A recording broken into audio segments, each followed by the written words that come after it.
Hello student, welcome to Nirvar Academy. Hello student, हम लोगों ने ऑलरेडी प्रीवियस क्लासेस में पढ़ लिया है, जिसमें कि हमने पढ़ा था इलास्टिसिटी बिहेवियर ऑफ बॉडी। ठीक है। और उससे पहले हमने स्लाइड इंट्रोडक्शन कर लिया था कि what is physics, what is macroscopic physics, what is microscopic physics. ठीक है। उसके बेस पे हमने बहुत बहुत तरह के एक्सपेरिमेंट देखे थे कि लाइट आपका मूव कर रहा है तो वहाँ पर आप किस तरीके की फिजिक्स को अप्लाई करोगे, या आपका सोलर सिस्टम है, सोलर सिस्टम में आप किस तरीके के फिजिक्स को अप्लाई करने वाले हो। ठीक है। या आपका आपका ऑप्टिक्स हो गया, या आपका इलेक्ट्रोमैग्नेटिक थ्योरी हो गया। तो वो सारी चीज़ें मैं आपको प्रीवियस क्लास में बता चुकी हूँ। ठीक है। यहाँ पर आपका मैं बताऊंगी कि जो आपका फिजिक्स है, फिजिक्स बेसिकली आपके कुछ फंक्शन पे वर्क करता है। लाइक एज कि अगर आप फिजिक्स को बता रहे हो कि इसमें फिजिक्स वर्क कर रहा है तो उसका आपको थ्योरेटिकल मॉडल भी देना होता है, उसका एक्सपेरिमेंटल मॉडल भी देना होता है, उसके बाद उसको आप वेरीफाई करते हैं, तब जाके हमारा जो फाइनल रिजल्ट मिल जाता है। और उस फाइनल रिजल्ट को हम बेसिकली कितना इजीली यूज कर सकते हैं। लाइक एज मैं एग्जांपल बता रहा हूँ कि आपका इक्वेशन ऑफ मोशन है। इक्वेशन ऑफ मोशन जो आपका डराइव किया गया था, तो उसमें आपका 3 इक्वेशन ऑफ मोशन बताया गया, लेकिन उसके पीछे आपका थ्योरी वर्क हुआ था, उसके पीछे आपका एक्सपेरिमेंटल वर्क हुआ था, उसके पीछे वेरिफिकेशन हुआ था। देन आफ्टर दैट आपको उसका जो फॉर्मूला निकला, देन उसके बाद आपको कोई भी इक्वेशन मोशन आ जाए, लाइक एज कोई बॉल वन प्लेस से दूसरी प्लेस तक थ्रो कर रहे हो तो उसमें इक्वेशन ऑफ मोशन क्या है। तो आपको सिंपल से वहाँ निकालना होता है कि आपका वेलोसिटी क्या है, एक्सेलरेशन क्या है, टाइम क्या है, डिस्टेंस क्या है। ये चीज़ें अगर आपको पता है तो आप ऑटोमेटिक वहाँ पर से वो और क्वांटिटी को निकाल सकते हो। तो बेसिकली हम इसमें यही स्टडी करने वाले हैं कि आप किस तरीके से एक मॉडल को रेडी करते हो, किस तरीके से आपका एक जो थ्योरी जनरेट होती है इसमें।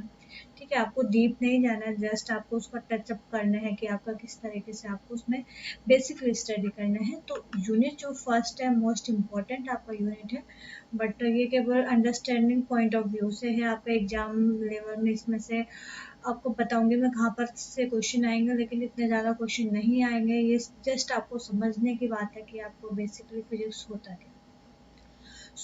हम जो बेसिक स्टडी करने वाले हैं ये है यूनिट नंबर फर्स्ट में। सिलेबस आप लोगों को ऑलरेडी बता चुकी हूँ, वो सिलेबस हमारे प्रीवियस वीडियोस में जाके आप देख लीजिए, या हमारे वेबसाइट है जो कि निर्भर academy.com है, उस पर जाके विजिट कीजिए। वहाँ पर आपको सिलेबस हो गया, असाइनमेंट्स हो गया, क्विजेस हो गया, या आपका वीडियो लेक्चर्स हो गए, या आपका उसमें लेक्चर्स है, या आपका उसमें नोट्स वगैरह जो भी आपको इन्फॉर्मेशन चाहिए वहाँ पर आपको। आप देख सकते हो कि जो यूनिट फर्स्ट है वो फिजिकल वर्ड है। फिजिकल वर्ड का मीनिंग आपको समझना होगा आ रहा है। बेसिकली आप चैप्टर यूनिट फर्स्ट में पढ़ने वाले फिजिकल वर्ड एंड मेजरमेंट। आपका जो फिजिकल वर्ड है, जो कि मैं आपको ऑलरेडी स्लाइड इंफॉर्मेशन दे चुकी हूँ कि आपको जो आपके चारों ओर जो भी आपका इसमें फिजिक्स वर्क कर रहा है उसके बारे में हम स्टडी करेंगे। एंड मेजरमेंट, आप उसका मेजरमेंट कैसे करोगे। तो इस चैप्टर का नाम है आपका फिजिकल वर्ड, जिसमें आपको पढ़ना है फिजिक्स स्कोप एंड एक्साइटमेंट।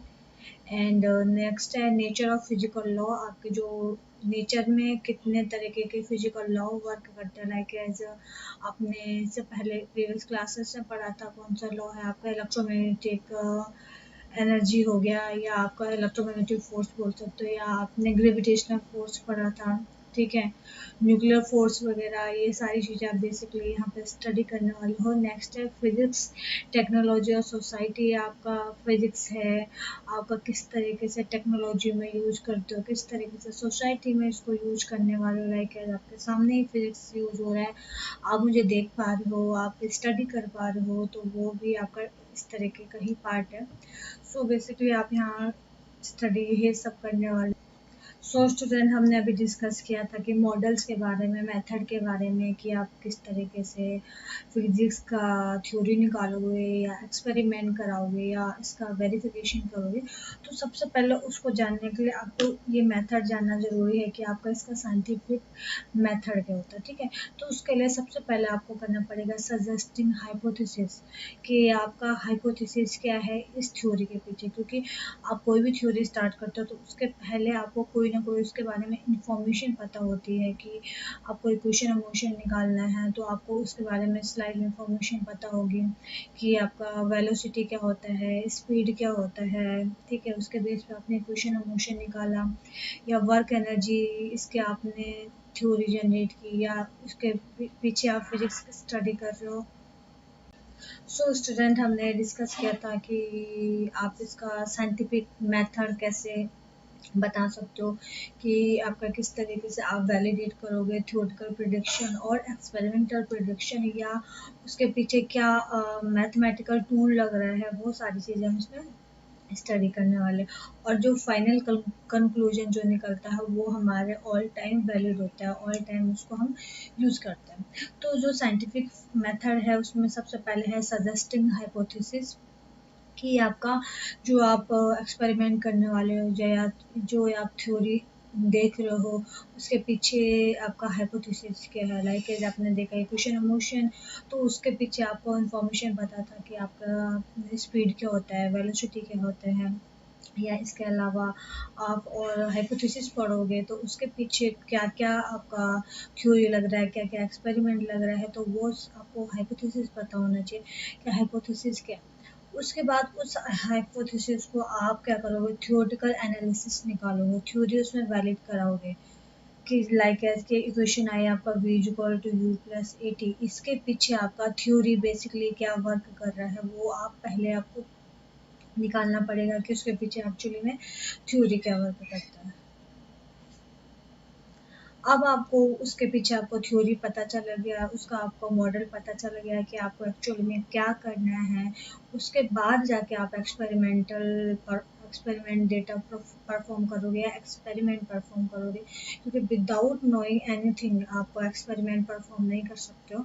ठीक है, तो अगर आपको थ्योरेटिकल प्रेडिक्शन पता चल गया कि इसके पीछे ये वर्क कर रहा है, तो उसके बाद जाके आप उसका एक्सपेरिमेंट करोगे। ठीक, और एक्सपेरिमेंट डेटा आप कलेक्ट करोगे वहाँ से। एक्सपेरिमेंट डेटा कलेक्ट करने के बाद अब आप देखोगे कि जो डेटा मिला है वो एक्चुअल में पैटर्न कैसे फॉलो कर रहा है।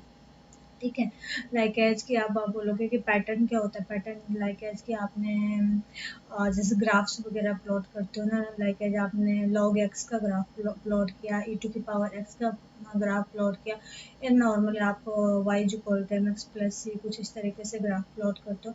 तो ये क्या होता है, बेसिकली पैटर्न होता है। तो अब एक्सपेरिमेंटल डेटा से आपको पता करना है कि इसका एक्चुअली पैटर्न क्या दे रहा है।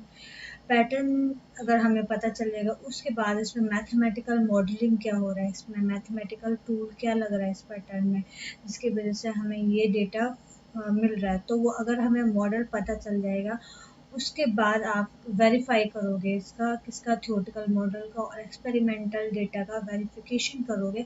वेरिफिकेशन करने के बाद अगर मैंने एग्जांपल बताया था v equal to U plus A T, कि इसके फॉर्म में अगर यहाँ से आपका वेरिफिकेशन हो जा रहा है, तब जाके वहाँ पर आपका प्रूफ हो जाएगा कि आपने जो हाइपोथेसिस लिया था या उसका थ्योरेटिकल एनालिसिस है या एक्सपेरिमेंटल डेटा जो आपने निकाला है, उसका जो आपका एनालिसिस है वो आपका क्लियरली मैच कर रहा है। उसके बाद जाके आप इसका कंक्लूजन दे सकते हो। ओके, सो इसका वेरिफिकेशन के बाद आप कंक्लूजन दोगे, और ये जो रिजल्ट आपका मिलेगा ऑल टाइम वैलिड होगा। ठीक है, क्योंकि हम उसको एक्सपेरिमेंटली और थ्योरेटिकल दोनों तरीके से हम उसको वैलिड कर चुके हैं, और यही रिजल्ट आपका ऑल टाइम यूज होता है। ठीक है, तो इस तरीके से आप ये साइंटिफिक मेथड आप देख सकते हो कि किस तरीके से साइंटिस्ट लोगों ने आपके जितने भी मेथड हैं तैयार किए हैं, वो दोनों के हेल्प से किया, experimental data and theoretical data के बेस पे। ओके। नाउ स्टूडेंट, यहाँ तक तो आपको पता चल गया कि आपको इस तरीके से एक्सपेरिमेंट परफॉर्म करना है या थ्योरी आपने स्टडी करनी है। अब यहाँ पर आते हैं कि आपको जो फिजिक्स है, फिजिक्स में बेसिकली कितने डोमेन है जो कि हम ऑलरेडी डिस्कस कर चुके हैं, लेकिन मैं स्लाइड आप लोगों को मोर इन्फॉर्मेशन दे रही हूँ कि आपको और क्या क्या स्टडी करना है। तो इसमें आता है आपका डोमेन। डोमेन मीन्स आपका पार्ट ऑफ फिजिक्स, फिजिक्स को कैसे डिवाइड करोगे। तो उसमें आपका 3 टाइप्स के डोमेन्स आ रहे हैं। एक आएगा मैक्रोस्कोपिक डोमेन, दूसरा आएगा माइक्रोस्कोपिक, तीसरा आएगा आपका मीसोस्कोपिक। ठीक है। Macroscopic means which is visual by eye, eye से आप देख सकते हो उसको, जो कि हमने ऑलरेडी देख दिया है। विच इज विजिबल बाय आई। ठीक है, ये आपका माइक्रोस्कोपिक में क्या होगा, आपका आई से इजीली देख सकते हो। ठीक है, इसमें जो आप पार्ट पढ़ोगे वो आएगा क्लासिकल फिजिक्स। ठीक है, क्लासिकल फिजिक्स में आपका फर्स्ट जो आएगा मैकेनिक्स। मैकेनिक्स में मीन्स कि आपने देखा था, जो मैंने आपको चैप्टर पढ़ाया था ना इससे पहले, वो क्या था आपका इलास्टिसिटी। तो इलास्टिसिटी बेसिकली किस में आता है, आपका मैकेनिक्स में ही आएगा आपका।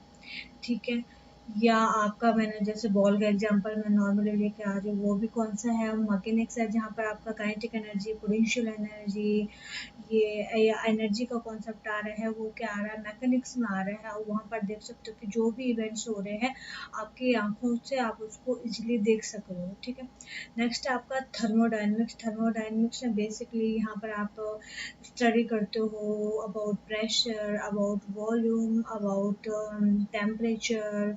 ठीक है, या about internal energy of the body. Body के अंदर आपका इंटरनल एनर्जी कैसे वर्क कर रही है, या किसी बॉडी पे आप वर्क लगा रहे हो इन टर्म ऑफ हीट, आप उसमें अप्लाई कर रहे हो, तो किस तरीके से आपका बॉडी का स्ट्रक्चर चेंज होता है, किस तरीके से बॉडी में आपका जो प्रेशर हो गया, टेम्परेचर हो गया, ये जनरेट होता है। तो बेसिकली आप उसके बारे में यहाँ पर स्टडी करने वाले हो। नेक्स्ट है इलेक्ट्रोडायनेमिक्स। इलेक्ट्रोडायनेमिक्स में आप बेसिकली स्टडी करोगे इलेक्ट्रिक फील्ड और मैग्नेटिक फील्ड के बारे में। ठीक है, और अगर आप किसी बॉडी में से इलेक्ट्रिक फील्ड और मैग्नेटिक फील्ड पास होता है तो उसमें किस तरीके से रिएक्शंस आते हैं। तो बेसिकली आप यहाँ पर वो सारी चीज़ें स्टडी करने वाले हो। नेक्स्ट है आपका ऑप्टिक्स हो गया। ऑप्टिक्स तो ऑब्वियसली आपका ग्लासेस हो गया, लाइट हो गया। ठीक है, आपका कोई भी लाइट है, कोई सा भी लाइट हो, चाहे आपका लेजर लाइट हो, चाहे आपका नॉर्मल जो लाइट हो, ठीक है, मोनोक्रोमेटिक लाइट हो। तो अगर ये लाइट आपका ग्लास से पड़ेगा, ग्लास इन द सेंस कि आपने देखा है लाइक स्पेरिकल मिरर हो गया, कॉन्वेक्स मिरर, कॉनकेव मिरर, या इसके अलावा भी आपके जैसे लाइट है, एक या दो से ज़्यादा लाइट है, आपका क्या होता है मिक्स होता है, तो उसके बाद उसमें क्या रिएक्शन निकलता है। तो वो सारी चीज़ें बेसिकली आप ऑप्टिक्स में पढ़ने वाले हो।